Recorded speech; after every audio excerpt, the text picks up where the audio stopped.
if there was a podcast where one NFL legend talked about football? What about two NFL legends? This is Wideout's World, where the gridiron comes alive.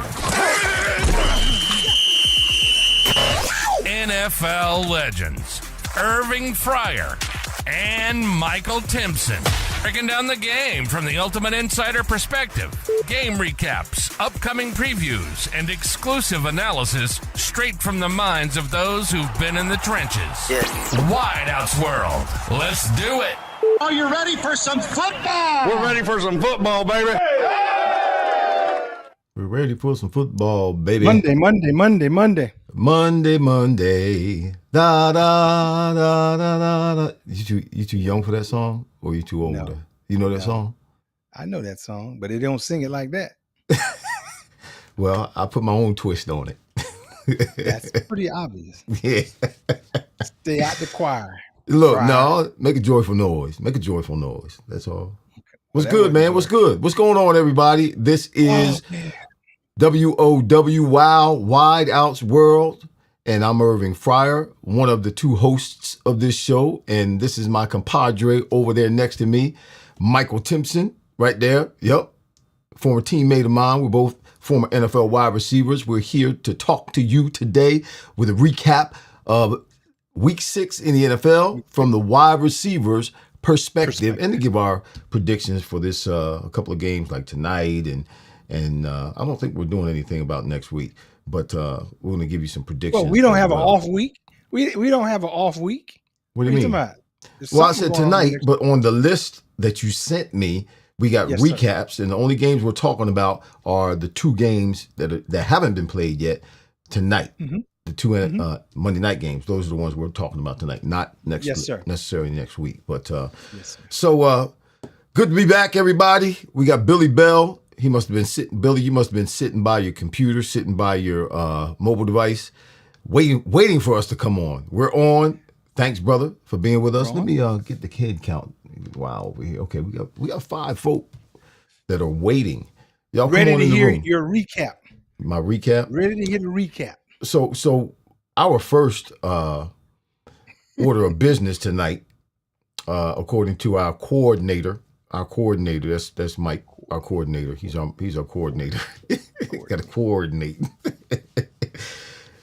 Is we're gonna talk about a prediction for Monday Night Football, the early game tonight, and they're both around the same time. But the first game, right? That's 7, yeah. Buffalo They're getting ready to kick at off. the Yes, sir. Falcons, the 4-1 Buffalo Bills. They finally lost the game the same week the Eagles lost. No more undefeated teams in the league anymore now, which, I guess that's cool. Everybody's got to scramble. So it's Buffalo at the Falcons. The Falcons are 2-2, and Buffalo's 4-1. You want to start it out, Mike? Yeah, just to give a quick prediction on this one because it's starting here in about 5 minutes. They're going to kick off. Buffalo, Atlanta. Buffalo obviously trying to come back. Atlanta had an off week, which may be good. Mhm. I like Atlanta's run game with Bijan Robinson. He's their leading rusher and pass catcher. Yeah, I like him, but I'm scared to go against Buffalo because the quarterback can run. But I'm going to give the nod to Atlanta because they're home. I'm going to give the nod to them because they're home. I'm gonna take a shot because I think Bijan can run the ball. Buffalo's defense, they're the 30th ranked defense against the run. Yeah, they're not. So they're not good. They're not very good. So I'm gonna go with Atlanta to squeak one out at home. Well, Now, if they was in Buffalo, I'd probably pick Buffalo, but I'm gonna go with Atlanta tonight. Well, okay. Michael Penix is not reliable yet. those first, I mean, he got better the last couple of weeks. Those first couple of weeks, man, he was very, very inconsistent. He got good, or played, I should say, better the last 2 weeks, but he's still very, very inconsistent and very, very unpredictable. Buffalo lost last week in the whiteout game to the Patriots. They are embarrassed. They are a good team. They're not. I think they're a better team right now in terms of production on the field offensively, may not defensively, but more production on the field than even the Eagles. They're playing better and more consistent than the Eagles. They turned the ball over 3 times last week. I don't think that's going to happen this week, even though the Falcons have a great defense. They have a great defense. And that's what's been keeping them in games. That's why they're 2-2. Mm-hmm. But I just think offensively, Bichon's just not enough. He's just not enough. Although Buffalo doesn't do well against the run, Bichon is leading. When you have a running back who's leading, yes, the team in rushing, which he should be if he's starting running back, but he's leading the team in passing, there's something wrong with that. It's too much weight on his shoulder. So I'm going to go with Buffalo. I think they're going to bounce back after that embarrassing loss against the Patriots last week that they lost at home with the whiteout game. Wasted all that money buying all that white. Just embarrassing. I wonder what the Buffalo radio stations are talking about right now. It'll hopefully it'll just be a good game. I have no skin in the game other than the fact that I'm just Atlanta. They may play well at home, so we'll see. We'll see. We've had some decent games over the past. All year long. You've had some surprise games, some upsets, some shootouts. There haven't really been that many games that haven't been entertaining. They're the league is getting what it wants in terms of parity. Particularly now when you see there are no undefeated teams, then you got teams like the Eagles losing to the Giants. Nobody thought that was going to happen. You have Buffalo losing to the Patriots last week. Nobody thought that was going to happen. You got the Chiefs. They were down, and now they're coming back. Well, they lost last week to Jacksonville, the Chiefs. So then came out and beat Detroit this week. But I made that pick. I got that pick. Yeah. Yeah, you did. You did. I just didn't think they were ready yet. But, again, they're looking good now. But, yeah. So, what's the news for the NFL? NFL news this week. What do you got, my friend? What do you got, my friend? What do you got? Well, first, I'm in mourning right now. In mourning? Because my Nittany Lions, they fired the coach. Yeah. And, we talked about it last week, when they lost to UCLA. Now they came out and lost to Northwestern. So now we're searching for a new coach at Penn State. Well, tell me. 12, he went 12 years. So, he had his How run. many times did Penn State lose to Northwestern? No, Penn State don't lose to Northwestern, man. Come on. But you know what? He's that's lost a problem. To them. He's lost to them several times. Well, that's a problem. He's been there. That's a problem. That really is. Penn State don't lose to Northwestern. Northwestern. Just like Nebraska ain't supposed to lose to Kansas. Right. But you know what? There's 2 programs that maybe surprise you. You may feel this way. 2 programs that are like Northwestern. It's Northwestern and Stanford. I've always had the utmost respect for those 2 programs. Remember David Shaw, who was with us? Yeah, he was there with us in Philly. In Philly. Yeah, he was with us in Philly. Great mind. I wish he gets back into coaching. You know that? Yeah, to be honest with you, I wish he would get back into coaching. But I've always I believe wasn't Ty Detmer there for a minute as like the offensive coordinator or something like that? At Stanford? Yeah. Was he there? I don't recall. Okay. But those are two real solid programs, Irv. They play hard, they play smart, they play tough. So, I didn't think Northwestern was a walkover. Nah, I just didn't. So anyway, we're in mourning. So NFL news. I'm not on. No, you're in mourning. I'm not in mourning. Yeah, I'm in mourning. Like we're in mourning. So hey, let's start off with first. Okay, there's several things, man. Okay, I got 3 of them. You tell me which ones we. Go through all 3. I got a couple. Well, they're probably the same ones. Okay, Titans fired their coach. Yep. Titans fired their coach. Yep. Tua calling out his teammates, and the Jets 0-6. So which one you want to tackle first? Well, the only one I have that's the same as yours is the Titans firing Callahan. Okay, we'll start there. Do you realize that I'm sure now that you've looked at it more closely, he came from the Bengals, offensive coordinator. He's been here with the Titans since 2023. Right. You know what? I didn't like when they got rid of Vrabel. Vrabel, yeah. I thought that was a bad move. And they caught what was hot because the Bengals offense was hot. And so he was the hot shot offensive coordinator, and they picked him and said, hey, he'll be a good coach. And Vrabel had done very well there. He Right. had a down year or so, but that happens. Well, But he had stabilized that program, Right. and he was doing well with that program. The players respected him. Respected him throughout the league, and they got rid of him. So this guy Callahan. He was 1-5 at the same time last year, Right. and ended up 3-14. 3-14. So now, Yep. when he hit 1-5 this year, they said, "Oh no, brother, He's 4-19 completely for his first 2 years. Well, 1 year and 6 games into the season, 6 games into the season. He's 4-19. That's his record as a head coach. But you know what was really bad? Being an offensive minded coach, his offense looked pitiful. His Right. first round pick, Cam Ward, looked awful. I mean, he was regressing instead of progressing. So I wasn't surprised at that move. But what I'll say this, and I'll give you the floor. They opened up that gate. You know who's next? From the Dolphins. He's next. Because he wants I'm surprised he's not fired yet. But it's a copycat league now that they opened it up and did it real early. Yeah. You'll see a couple more in the next couple weeks. Right. Well, that was my take on the whole thing. Yes, he's 1-5. Yes, he was 3-14 last year, and yes, his total win-loss record since he's been with the Titans in 2 years or 1 year and 6 games is 4-19. I read something where the general manager and the owner were talking about he's not helping to create a winning standard that they're trying to build in the Titans, where it, I guess, used to be. They talk like they used to have it, or they used to be winners, and he's lost that winning standard. Well, for me, they never had. Yes, Vrabel came there, and Vrabel's now at the Patriots, but he helped to stabilize that organization. He helped to stabilize that team, but they never did become a winning team. They never did become a winning threat.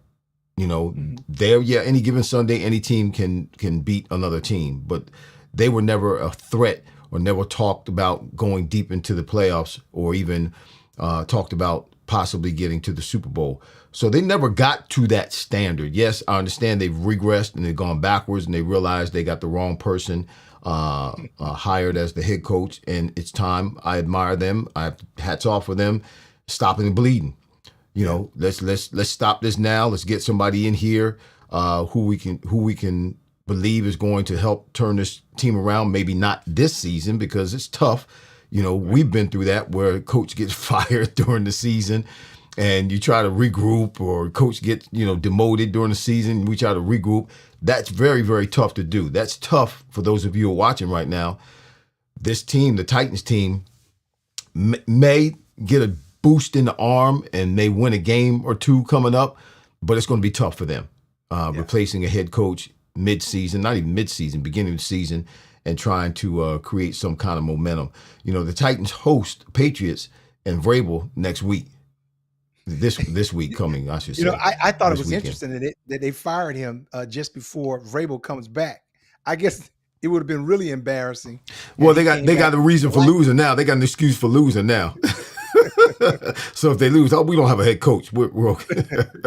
But it's a new time. I don't know how many coaches in the NFL have gotten fired 6 weeks into the season. I'm sure it's probably happened before, but it doesn't happen often. Usually in the NFL, I believe they wait at least till later on, 10, 12 games into the season before they start making changes. And yes, things have changed. I wanted to ask you too. I'm watching these games. This is Wideout's world, and we talk about the NFL and professional football from a wide receiver's perspective. The more I watch football, as far as receivers in the NFL and the DBs, the corners and the safeties in the NFL, and particularly since the changing of the rules, man, I've never seen so much hand checking and I'm talking about down the field, where I saw Pickett yesterday run down the field, 17, 18 yards down the field to make his break, gets to the top of the route, sticks his arms out. Extends his arms all the way out to stop himself on the DB and pushes off and makes his cut inside, and the DB is grabbing him too, and there's no flag at all. No flag. And you see that on a consistent basis where they're hand jockeying, pushing off at the top of the route, making a break, they use their hands to stop instead of getting their shoulders over their feet and stopping. But the point that you're making is excellent, Irv. Here's my the game has changed, man. It's gotten sloppy. They're sloppy. But you know why it's changing?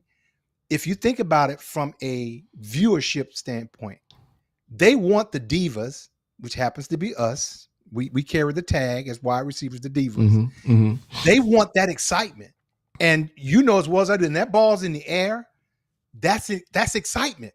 So they're letting those guys play a little bit more. That's what I'm seeing.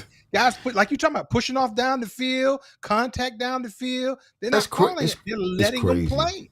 It's crazy. They're letting them play because they want to see exciting deep balls, bombs, all those things that wide receivers and DB bring that to the table. So I'm not surprised. I'm not surprised at all. They just kicked off the ball with this silly kickoff where they got to kick it in the zone. Yeah, I thought about you when I keep watching these games because you're a golfer. And you know how when you trying to take that, you take the 3-iron. Now, correct me if I'm wrong. You take a 3-iron, you got to chip it up there about 50 yards out from the hole. Well, not with the 3-iron. That's a pitching wedge or a lob wedge. Okay, there you go. See, I'm a golfer. 3-iron, you hit the thing a couple hundred yards. but that's what they do. They're trying to kick it in the zone. So if it's kicked out of the zone, it's a whole hot mess, man. But anyway, it's a mess. But yeah, I've never. They get sloppy in the routes. They're not strategic route runners anymore. They use their hands. I mean, all the time at the top of the route, ball's coming down the field. It's a deep ball. They stick their hands on the DB and move him out of the way to catch the ball. Yeah. And there's no flag. No flag. And then someone said, Michael Irving got hot. I don't know if you saw his post, but Michael Irving posted something, said, listen, don't say to me that I would never be able to play in this era of football. I would dominate in this era of football. This is Michael Irving talking. I would dominate. I dominated. Michael Irving pushed off all the time. He invented all the time. He said, I would dominate in this era. Tell me I won't dominate. What do you mean? I dominated every level of football I played. High school, college, and the pros. I won championships. he was hot. He did do that. He was hot. He did. No, he was hot. But he did push off a lot. But I believe all of us would fare better. Whatever we did in the NFL when we were playing, I believe we would fare better now with the new rules than we did. Because, man, we caught the ball in danger. When it was dangerous to catch the ball in the middle. It was dangerous to go across the middle and catch the ball. Targeting was allowed. It was allowed. That's what I'm saying. It was dangerous. It was dangerous. And you had to have a certain mindset. You had to have a certain amount of courage. You had to have a certain amount of stupidity as well to go across the middle and catch that ball and get hit like they were able to hit us. What did Raymond Berry tell us? I know you remember this line. What did he always tell us? Know when your journey's over. Know when your journey's over. I'll never forget that. He said, don't want to be no hero. He said, also don't go across that middle, go across flying. Don't be flying across the middle. Keep your head on a swivel. You running through the middle. Yes, sir. but hey, he did want us to catch the ball though. Go on and catch the ball. Protect yourself. But protect yourself. Yeah, protect yourself. Because they were allowed to hit you any old kind of way. All right. So I was dying to hear this from you. Tua Tagovailoa. His comment. What did he say? I didn't pay attention to him. What did he say?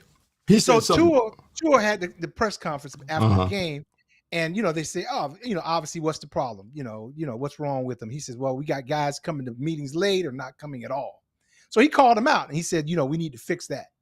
And so he's getting a lot of flack for calling out his teammates at a press conference. And as well as I do, that's kind of something that can be done or should be done behind closed doors. So I wanted to get your thoughts on A, should it have been done then? B, should it have been done behind closed doors? Well, first of all, old school. You and I are old school. And we live in a different day and time now. You see it with other players, AJ Brown, getting on Twitter and tweeting or Instagram and posting things that should be said behind closed doors with teammates, with coaches. Yeah. So we live in a different day and time. You can't tell Tua that he's wrong in saying it to the press because of the day and time in which we live. So he voiced his opinion with the press. But listen, if that be true, what he's saying, guys are showing up late to me, then McDaniels needs to be fired. Because if he's not addressing it, I'm sure he knows about it. If guys are showing up late or not showing up at all. No, this is there's player meetings. Right. So he wouldn't know about that. Okay. Or just player meetings, not regular meetings. Yes, sir. I'm sorry. Yes, sir. Okay. I thought it was regular meetings. So, we're not showing up then. Yeah, guys don't care. So at that point, I mean, it's not a regular meeting. Yes, he should have addressed it in the player meeting when they didn't show up or when they showed up late. But if it continues to happen, then they got problems. But you know what? They had problems down there last year or the year before when Vic Fangio was there. A bunch of the young guys. They don't have a bona fide leader. They don't have a bona fide leader, offensively or defensively. But here's the thing that McDaniels is young too. He's young as well. He's young. He carries that young vibe. He's young as well. So, like I said, 2 years ago, defensively, before Vic Fangio came to Philadelphia, he was the defensive coordinator with Miami. And he got out of there because he offended some of those young defensive players because he wanted things done a certain way, and they wasn't buying into it. Right. And not that their defensive players were any stars. And you see what Vic Fangio can do. He came to Philadelphia, and they were #1 defense last year. In 1 year, just being there. 1 year. But they don't have leadership, man. I mean, when you talk about the coach, the players, they don't have leadership. Think about Zach Thomas when he was there. You're talking about the Taylor on the end. Those guys were leaders on that team. Right. You don't have that. Now, here's the thing that I didn't like about Tua calling him in the meeting. You just threw 3 picks. Shut up. You just as well as I do. You can't get anybody's attention. You can't say anything. You have a game like that, you just need to just be quiet and say, you know what? I need to do better. Mm-hmm. Period. You can't be calling nobody out. First of all, you need to call yourself out. Call yourself out. Yeah, I threw 3 picks. Yeah, I need to get better. I need to go work on my game. Was it needed? Yes, but not like that. Not after you done threw 3 picks in a game. But you know what? With the exception of AJ Brown and this year, the last couple of times he mentioned stuff like that, and we had here in Philly we had I can't think of his name now. Brandon Graham. Brandon Graham got on his show last year. He did a show. He does a show on the radio, or he did a show last year on the radio every week. He got on his radio show with WIP and called some people out, spilled some of the beans about what was going on in the locker room between AJ Brown and Jalen Hurts. And it blew up and caused a big old stink, but then they came together after that. So I guess sometimes it's okay, I guess. I think they respect the leadership who called the meeting. Well, he didn't call a meeting. No, he called it. He said it on his show. Brandon Graham said it on his show to the media live on his show. It wasn't no meeting. He said it's a mess and we need to get it together. So that's the other thing with the news. Zadarius Smith retired. Yeah, he announced his retirement from the Jets. Yeah. Yeah, he's from, he was drafted by the Ravens in 2015, and he played with the Packers, Vikings, Browns, Lions, and then the Eagles. He's got, this is his 11th season. Now, that's strange to me because he's in his 11th season, right? He's got 70 and a half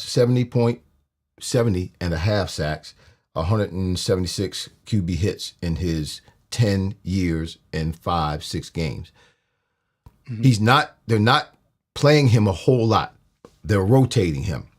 Okay. So here I am, a guy, I mean, he signed a $66 million contract when he was with the Packers, was signed a big old deal with them. So here I am. I came to the Eagles, I'm sure, with the expectation that this team has the potential to get into the playoffs and to possibly get to the Super Bowl again this year. Mm-hmm. That's what everybody's predicting, and particularly when he came to the Eagles, that's what they, they still were like that. Now everybody's probably saying something different now, but so here he is. It's strange to me because here he is in his 11th season. I picture myself in my 11th season coming to a team like that where I'm just spelling. I don't have to play all the downs and be the man. I can just come in and contribute, and I can stay fresh, and I got a chance to get into the playoffs, get to the Super Bowl. But then he retires. Maybe he was tired. 6 games into the season. He wasn't tired. He wasn't playing. He wasn't playing that much. He was doing okay. I think he was just upset. He was upset that he wasn't playing? I think it's a mess. I really think it's a mess. Yes, man, I think it's a mess. The Eagles are a mess right now, bro. We don't know exactly what it is. We can assume, but I think they're a mess, man. For them, you should have saw that game. I was at that game. It was a mess. It was a mess. For them to have all that talent, yes, they did have some injuries and key injuries on defense. Quinyon Mitchell is down. Keely Ringo is really bad. They had a couple of injuries. But, man, for that offense to be as bad as it is, there's no excuse. Got a couple linemen hurt, okay. But still, man, they got too much talent over there. That team right now is a mess. There's something to the aftermath. But you said this last year. And they righted the ship. No, it was different. It's different. They were trying last year. At least they were flying around, looking like they were trying to make some moves or trying to do something. They lost 2 games. They've lost 2 games. Yeah, but it's how they lost the games, Mike, and how they played those first 4 games. Okay, we'll watch and see. But there's something to, I say all that to say this. There's something to what people say or the statistic about teams going to the Super Bowl and then this is true. Having a problem the next year. Because we're human. We're human. And not only we're human, in this day and age, in this culture, these cats are making way more money than us, Mike. A whole lot of money, and they're young. These are young, these 22, 23, 24-year-old cats. And you mean to tell me that when people make it to the top, when they achieve a goal, they have the tendency, the human tendency to woosah, to exhale. And it looks like that's what they've done. As much as they talk about, well, we're not the defending champs, and Jalen didn't wear his ring because it's early. I think it's still early. We're in the 3rd of the season. Okay. I just still think it's early. I just still think it's too early. We'll see. They ain't 0-6. They ain't 0-6. No, they're not 0-6. Well, the Jets got a new head coach, man. Come on. Okay. Said Herman Wood said, "Is Doug coming back as OC to the Eagles?" Herman Wood is on.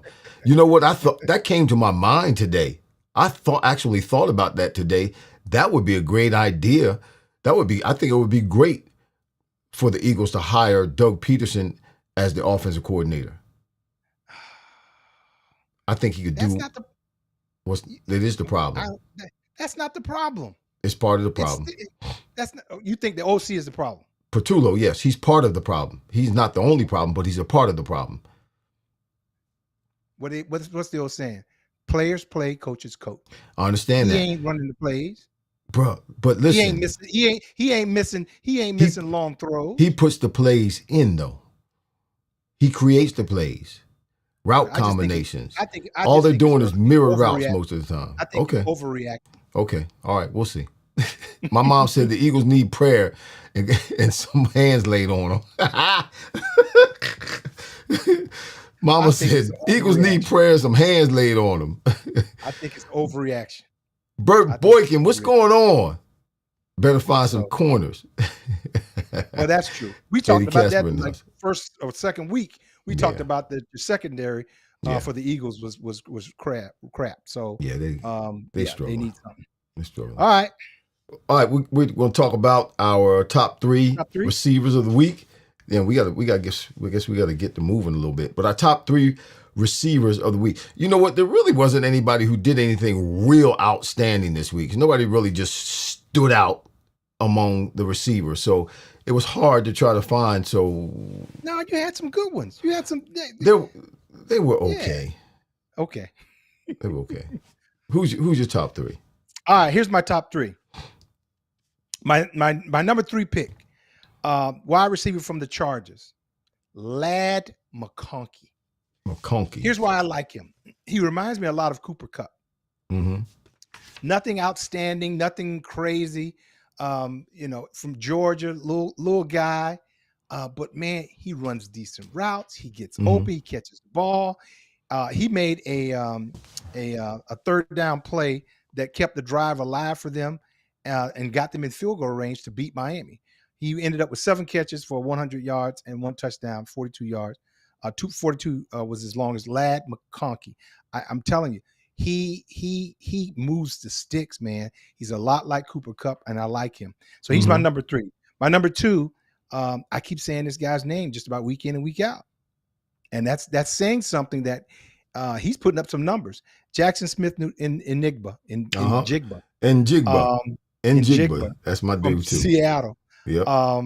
A win against Jacksonville, 8 catches for 162 yards, 13 targets, 1 TD, 61 long. Week in and week out, he shows up. He's making the Minnesota Vikings think twice about Sam Darnold. At least I am. If they're not, I am. Mm-hmm. So it's almost the same thing when I felt how they got rid of the coach Vrabel too early. They got rid of Sam Darnold. I don't like that. So, but anyway, he's doing his thing in Seattle. So that's my number 2. My number 1, you got to have him number 1. I mean, anybody, being a hurdler myself, hurdling people, George Pickens. He tried a little bit too much, but he did hurdle one. He did. He hurdled the first one. He was what? I didn't know he could jump that high, man. That cat was up in the air. That was pretty awesome. 9 catches, 168 yards, 1 TD, longest 45. We talked about he scored on 1 slant. Then he came back with the crossing route and then did the hurdle at the end. Here's the thing I like about him. You don't hear him making waves. They were talking about personality issues when he was in Pittsburgh. And you haven't heard a word out of him. If any place he should be making some noise is in doggone in Cowboy land, but he ain't saying nothing. No, he's just playing well. I think he and CeeDee Lamb get along well. I think that's what happened. He came there and he and CeeDee connected when he went to Dallas. So I think that's why you see him not only playing the way he's playing, but he's fitting in. He's taking his place and his space on that team, and he's playing well. He's really playing well. It's like his game is going to another level, and he's playing with more energy and more excitement. And he's more electric now than he's doing jumping over people like that. He never did that in Pittsburgh. So my number 3 is Kendrick Bourne. He's the 49ers receiver for 49ers. They lost 30-19 at Tampa Bay against Tampa Bay. 5 receptions, 142, no TDs, 28.4 yard average, 56 long. He had 9 targets. He had 4 first downs, which is pretty good. But here's the thing about it. He's pretty consistent with Mac Jones. And Mac Jones, as you know, Mike, and as everybody should know, a receiver is only really as good. I mean, we can be good and have an average quarterback, but we can't be great unless we have a better than average quarterback. Receiver can only there's a glass ceiling if your quarterback is limited and not one of the better. So last week at the Rams, they won 28-23 in overtime. He had 10 receptions, 11 targets, 142 yards last week as well. And he had 8 first downs. Those moving the chains, you got to be able to move the chains, man. You got to be able to move the chains as a receiver. So Kendrick Bourne, the Bourne identity, spelled it the same way. He's my number 3. And then Jackson Smith and Jigba is my number 2, just like yours. You gave the stats. But he's got 8 receptions out of 3 out of the first 5 games. 3 out of the first 5 games, he's had 8 receptions and 100-plus yards. 3 out of the first 5 games. In all 3 of those games, he had 8 receptions. He's had more than 100 yards. 3 out of the first 5 games. And he is on, and he's playing with Cooper Kupp. So he's sharing the ball. But he's on pace to break DK Metcalf's single-season franchise record for receiving yards, which is 1,303 yards. Yeah. Okay. And he's on pace to break his record for single-season receptions, which is 100. Mm-hmm. He's on pace to break that as well. So, yeah. And Jigba is playing well. And then, yes, George Pickens.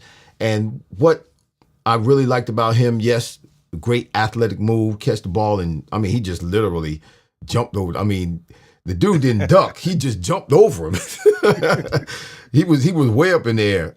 What was impressive to me, more so, I mean, it's to me, is catching the slant and taking it to the house.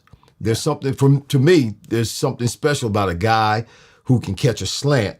That's a measuring stick. Yes, and take it to the house. Because particularly back in the day when we played, because slants were dangerous.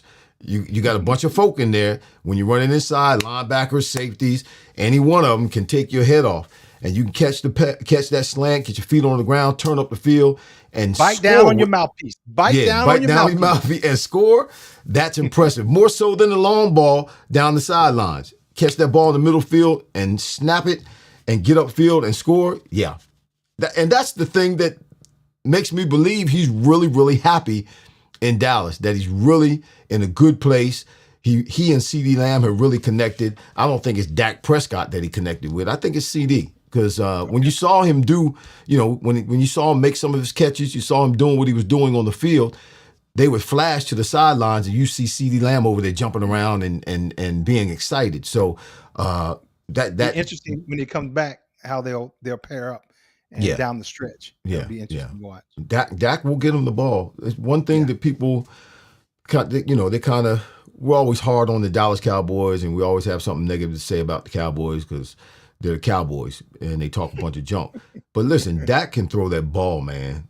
I don't care what anybody says. As much as I don't like the Cowboys, Dak Prescott can throw that ball. You give him some receivers, he will get the ball to them. He's a good quarterback. Good quarterback. So we're going to recap Seahawks and the Jaguars. Seahawks won at Jacksonville 20-12. Seahawks are now 4-2, and the Jaguars are 4-2. Who would have thought?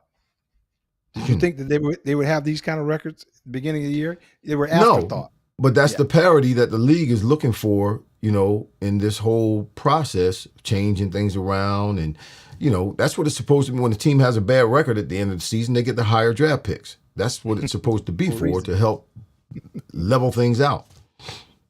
So here's the thing with Seattle at Jacksonville. I mentioned it a little bit before about Sam Darnold. It's worth mentioning again that he's playing well. He's not turning the ball over. He didn't turn the ball over in this game. He has playmakers in Jigba and Cooper Kupp. And Jigba had 13 targets, like I mentioned. They had a last-second loss the prior week to Tampa Bay. So this team could even be in better shape. Think about it. I mean, they really could be sitting at 5-1.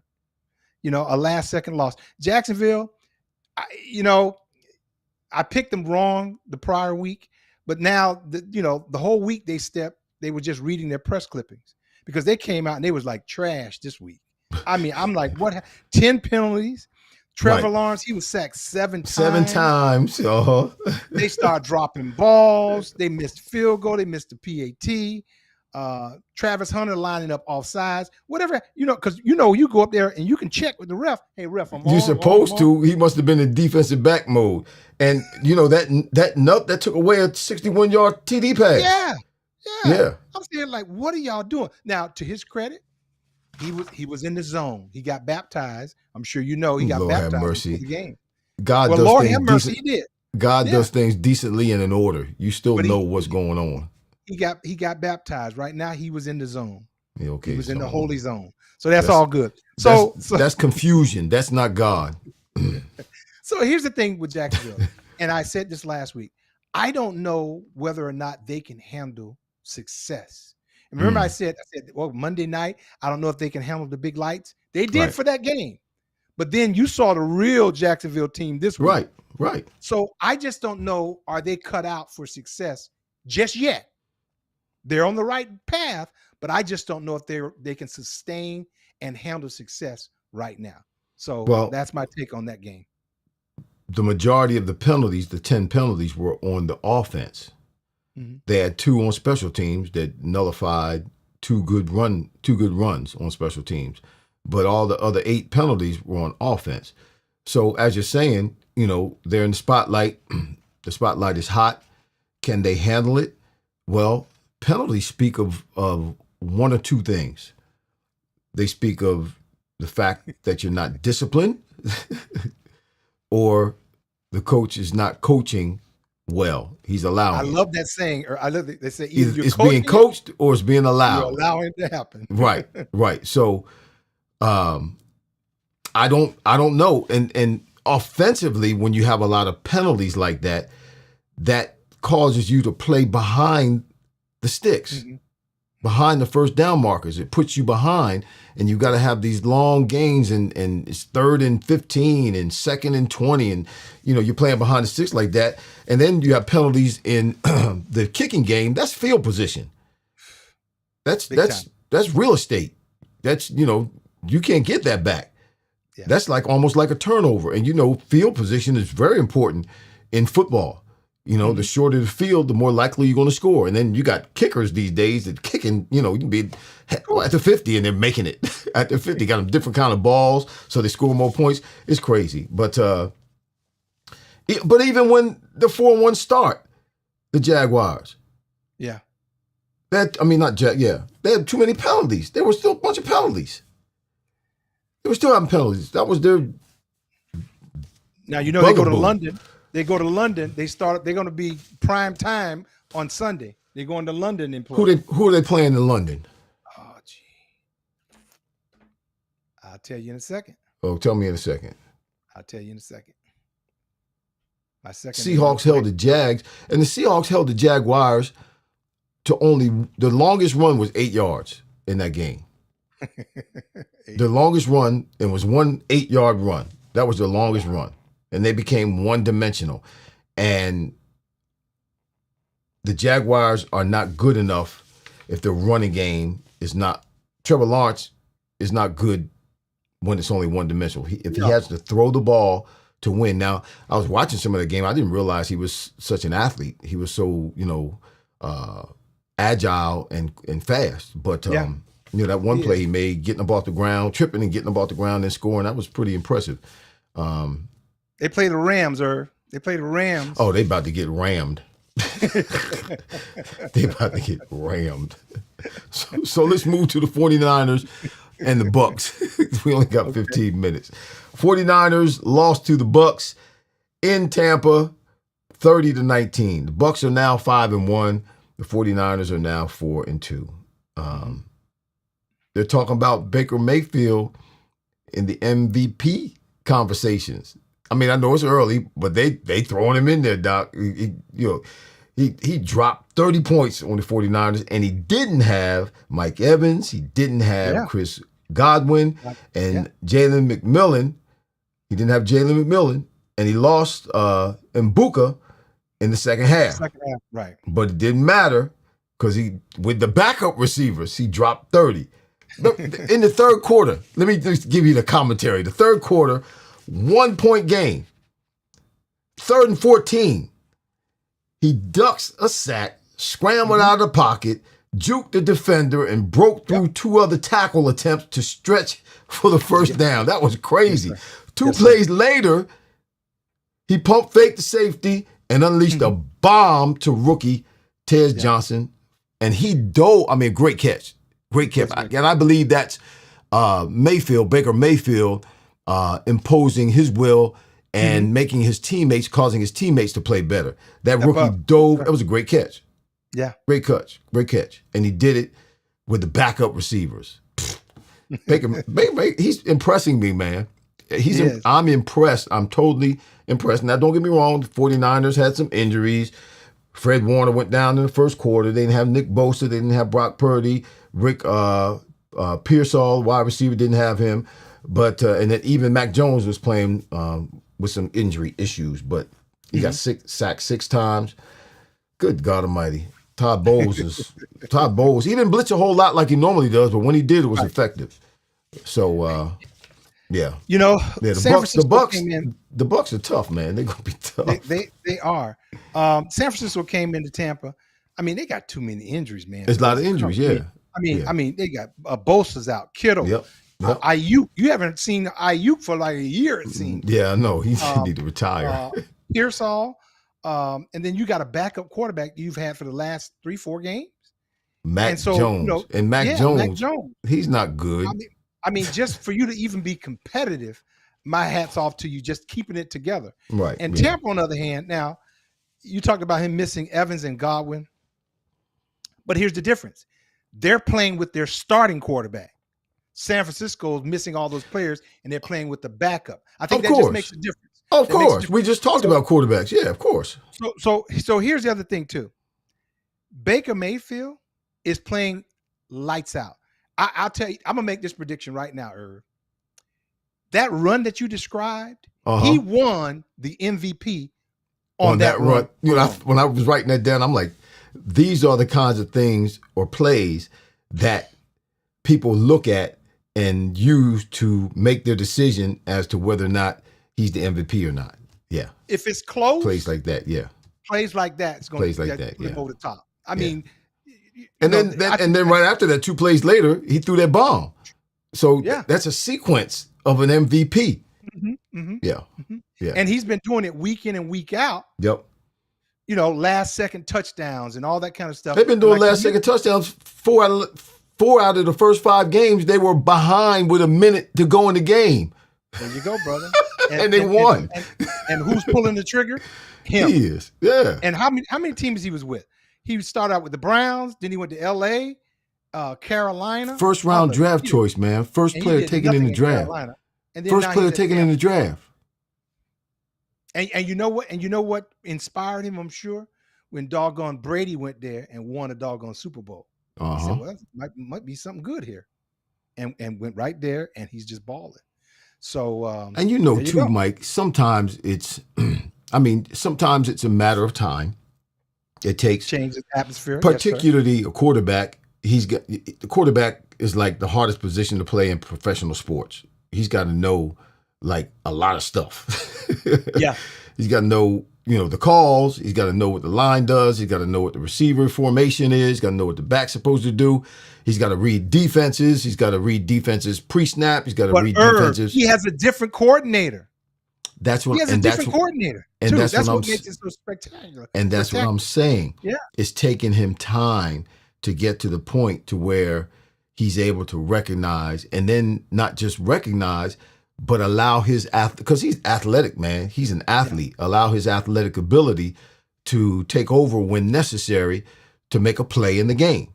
Mm-hmm. And now he's to a point to where he's comfortable.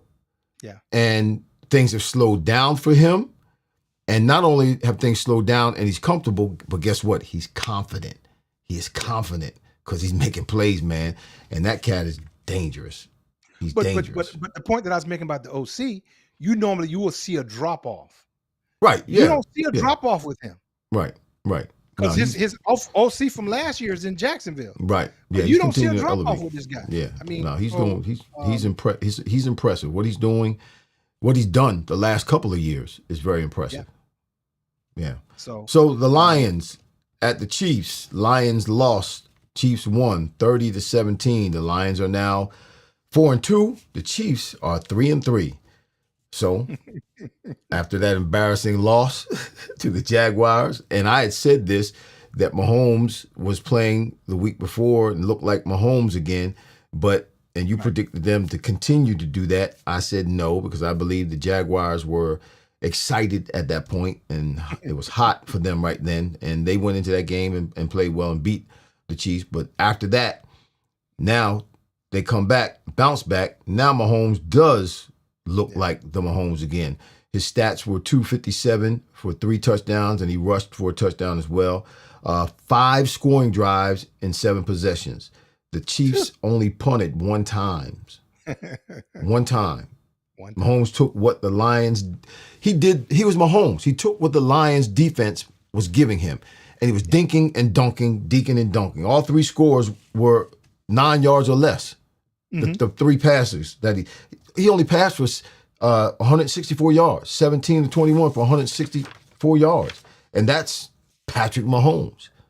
Now, Lions defense was banged up. Corners out, Teron Arnold, Kirby Joseph, and Brian Branch, who had to fight at the end of the game. The safeties were banged up. They're playing injured. Everybody's hurting. Everybody's hurting right now. Right. And they allowed their the second most yards in this season so far, 355 yards. Oh, no, it's season high. I'm sorry. It was the most yards they allowed this season, 355 total yards. They didn't force a fumble or turnover in the game, and that's the first time they didn't do that since the first game of the season, since week 1. And the Lions scored offensively their second lowest points in a game this season. So that whole fiasco with Juju Smith-Schuster and Branch after the game, boy, he smacked him upside the he smacked him good. And Juju went down. I didn't know if Juju was faking or what, trying to get a penalty like it was a game, but he went down at first. I'm like, whoa.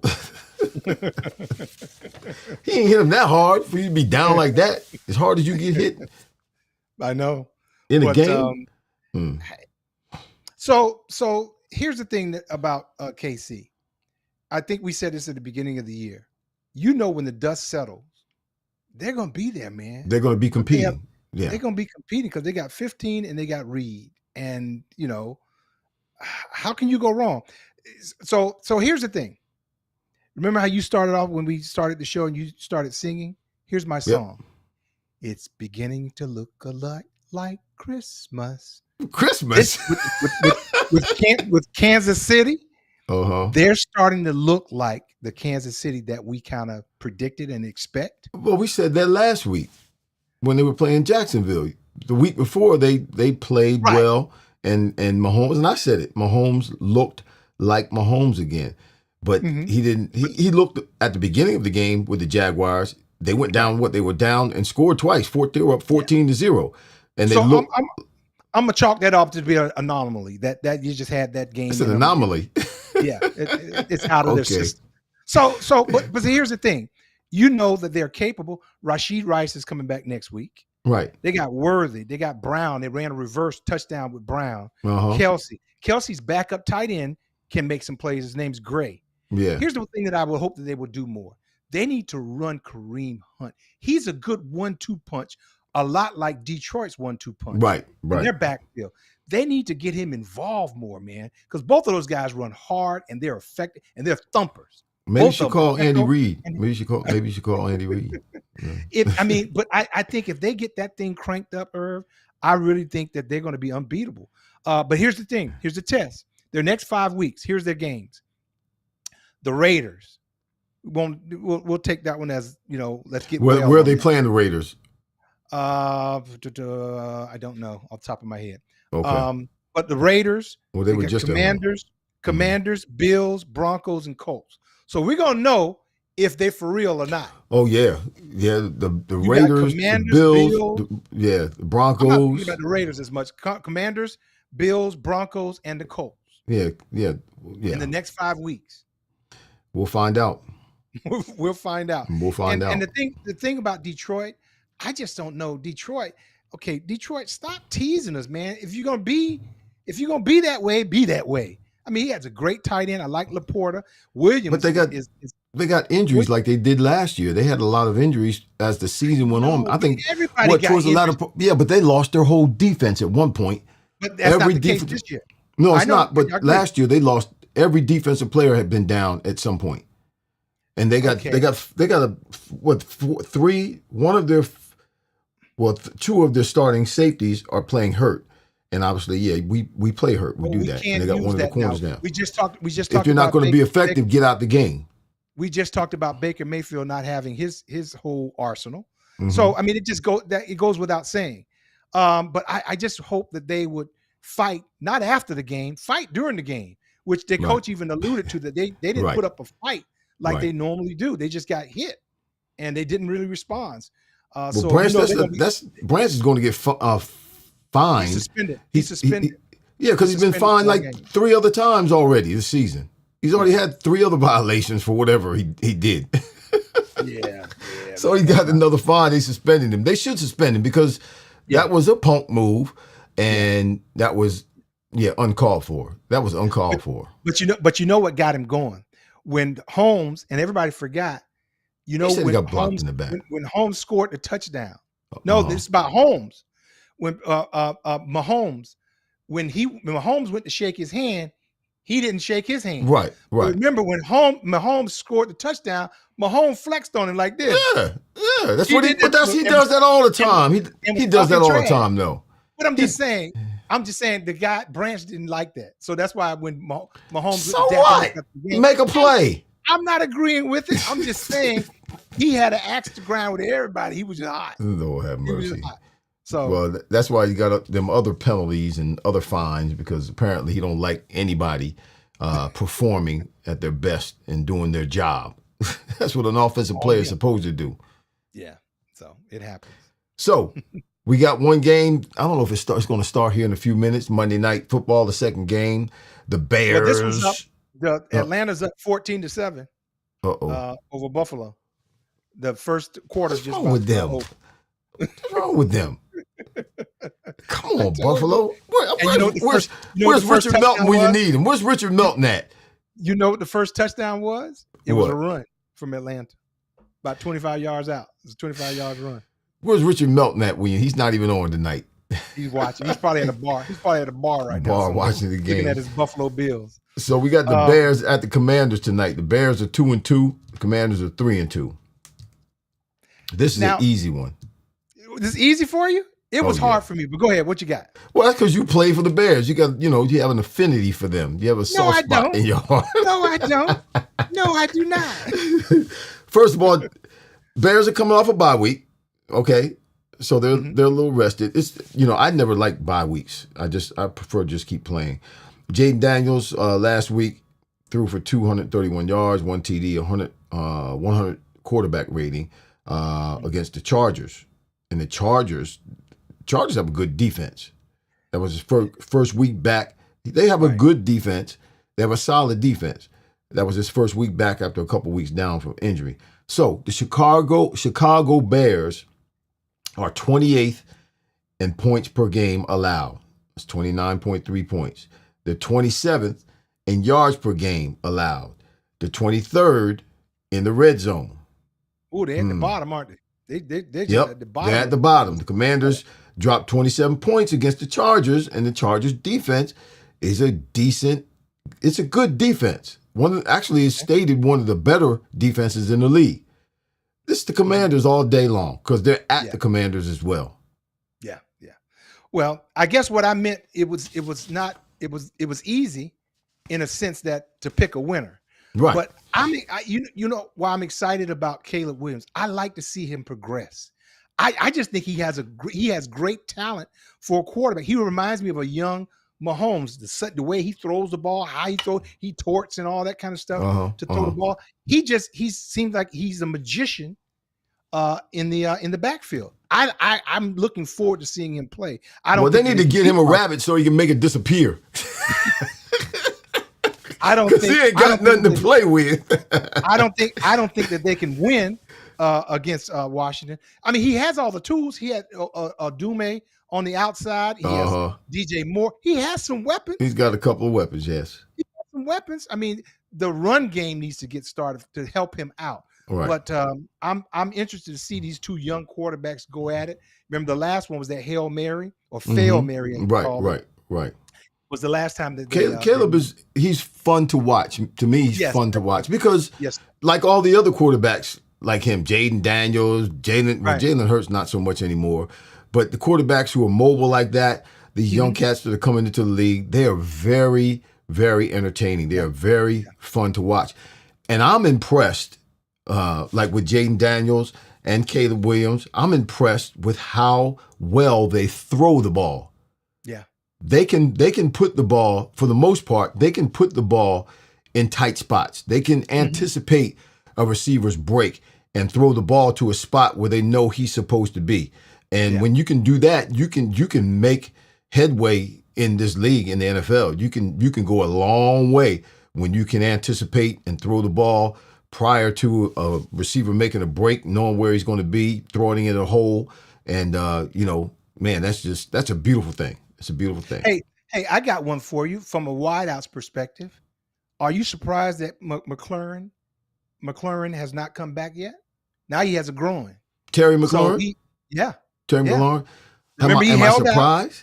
Yeah. Am I surprised? Right. No, I told you this. Mm-hmm. Well, I mentioned this at the beginning of the season, before the season, when the season was starting, because they signed him right before the season started, and he had not been in training camp. Even though training camps are lighter and less stressful than they used to be, you still need something. Yeah. You can't just show up and start playing football. You have to do some kind of football activity. And that's more than just running around the track or lifting weights or however they prepare themselves during the offseason to come to camp. And I said, more than likely, guys like that, they end up with some kind of 2-3 games into the season, some kind of injury, nagging injury that lingers for a while. And here he is. What do you have, a hamstring or groin, you said? It's groin. Groin? No, quad, excuse me, quad. It's a quad? But there he is. And quad. I wouldn't be surprised if when he comes back from that, something else happens. Something else, yeah. Man, that's a tough year, man. That's a tough year. Yeah, it's tough to deal with that kind of stuff, particularly when you're a receiver. Yeah, when you're a receiver, you need your legs, man.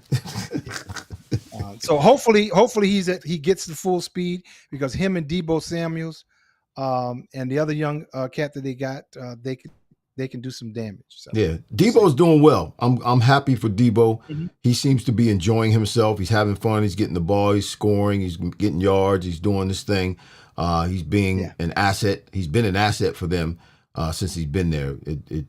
I think it was a good deal for them to pick him up and for him to participate the way he is. Jaden Daniels is a jewel. We'll see how he progresses over the next few years. All right, we're okay. You're breaking up, man. You're breaking up. What's wrong with your stuff over there? Eddie Casper is in the house. Jerome, but you can't hear me. Testing 1 2. Testing, yeah, 1 I got 2. you. Yeah. Okay. Preacher, how do you feel about the Pat? Is that Patriots? Is that what you're asking, Jerome? Michelle Morris? So how do I feel about the Patriots? You how the Pats doing? Well, we both were Patriots. As a matter of fact, we were both Patriots at the same time, Mike and I. They got a little ways to go. I mean, I'll be going. Actually, I'll be going. Are they back? I think they're competitive now. I think they are competitive. I'll be going up to New England November 2nd. They play the Atlanta Falcons in Foxborough. I'll be at that game. So, I'm still a fan of the Pats. Of course, I was a fan when Tom Brady was playing. Shoot, I mean, who wouldn't be a fan of that of Tom Brady and the Patriots when they were winning all those championships? Right. It was fun to watch him, man. It was fun to be able to say, I was a part of that. I wasn't a part of them winning, but I laid the foundation. Have you been back? Have you been back to a game since you left? I've been back to a game. I think it was 3 or 4 years ago. I went to a game. Yeah. Okay. I went a couple years ago. Have you seen it? You've seen it up there, right? The new stadium, yeah. And man, it was Brady's first game back. It's a new city. It's not a new stadium. It's a whole city, bro. That's true. It is. They got a city. Yeah. It's nice. Billy Bell in the house. Eddie Casper in the house. Thanks. Shout out to you. Herman Woods, shout out to you, brother. Mama, we love you. Thank you. Burke Boykin, shout out to you. Said Eddie Casper. Scott Teller, what's going on? He said, what's up, legends? and wow, you said something, Mike. Hey. And Jerome Michelle Morris in the house. Demetrius Cody, what's going on, bro? What do you think about the Cowboys offense? I think the Cowboys offense is productive. I do. I don't think they can stop anybody, so they have to score points. You saw them with Carolina the other night or last night. They got to score because they can't stop anybody. Micah Parsons is gone, and they were having trouble stopping the run when Micah Parsons was there. And now they really can't. They don't put any pressure on the quarterbacks. They need a running back, man. They need a running back. But gosh, they're exciting. And when CeeDee Lamb comes back, listen, CeeDee Lamb and Devontae Smith are my two favorite wide receivers in the NFL. CeeDee Lamb is the dude. You'll take him before Jamar Chase? There's no way. Yes. Before JJ? Before JJ? No way. Yep. No way. Yep. No way. Yep. I'll take him before both of them. CeeDee Lamb's the dude, man. I'm telling you. He's the dude. Okay. He's I'm the building dude. the team. He's the I'm dude. building the team. You give me JJ, you give me Jamar Chase. All day, every day, and twice on Sunday. You give me CeeDee Lamb and give me Devontae Smith all day long. Okay. Devontae doesn't. They don't even throw Devontae the ball, man. He's got to play behind AJ Brown. You haven't even seen what Devontae can do. That sounds like a personal problem. Haven't even seen what he can do because he's playing Robin. He's got to play That's Robin. all the more reason why I can't pick him to start my team. When he was there by himself, when his rookie year, man, that cat was killing it. And he still kills it. Okay. Anyway. All right, y'all. We out of here. We'll see you next week. Back here at Wide House World. Watching. Yep. Thanks for watching. We appreciate your support. We're back at the same channel. Same bat channel, same bat time. All right. This is Wide House World. I'm Irving Fryar. That's Michael Timpson. We'll see y'all next week. White House World. This has been Whiteout's World. Touchdown.